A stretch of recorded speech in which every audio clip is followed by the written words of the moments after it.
السلام علیکم ورحمۃ اللہ وبرکاتہ۔ حیلولہ، قیلولہ اور عیلولہ کے حوالے سے کیا بات ہے؟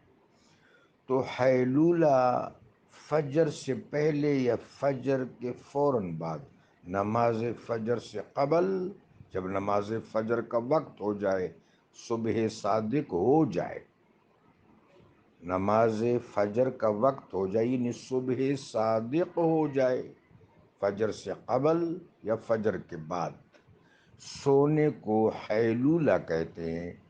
اس عمل سے میرے آقا و مولا علیہ الصلاۃ والسلام نے منع فرمایا ہے، اور جامع ترمذی میں ایک روایت ہے کہ محبوب پاک صاحب لولاک صلی اللہ علیہ وآلہ وبارک وسلم نے فرمایا کہ جو شخص اس وقت سوتا ہے وہ رزق کی بے برکتی سے محروم ہو جاتا ہے۔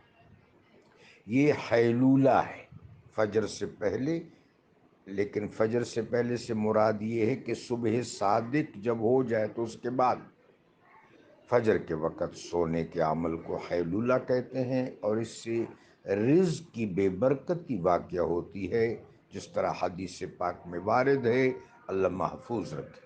اس کے بعد ہے قیلولہ، نماز ظہر سے پہلے کھانا کھانا، لیکن زیادہ مقدار میں نہیں، خفیف مقدار میں کھانا کھانا، اور اس کے بعد کچھ دیر کے لیے آرام کرنا، اور پھر نماز ظہر کے لیے مستعد ہونا، اس کو قیلولہ کہتے ہیں۔ یہ مسنون بھی ہے، اور میرے آقا و مولا علیہ الصلاۃ والسلام نے اس کی تلقین فرمائی ہے۔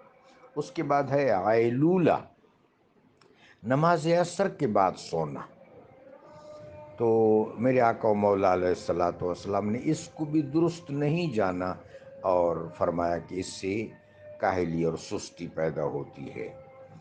لیکن یاد رہے کہ اگر کوئی نماز فجر پڑھ کے سو جائے تو یہ کوئی ایسا عمل نہیں ہے جس کو حرام قرار دیا جائے، انہی منکرات اور محرمات میں سے ہرگز نہیں ہے۔ اس طرح عیلولہ، کسی وجہ سے اگر کوئی نماز عصر کے بعد سو جائے تو ایسا نہیں ہے کہ یہ عمل گناہ والا عمل ہے، یعنی حیلولہ اور عیلولہ گناہ والے اعمال نہیں ہیں، اس سے گناہ وارد نہیں ہوتا، ہاں مستحسن نہیں ہے، قیلولہ مستحسن ہے۔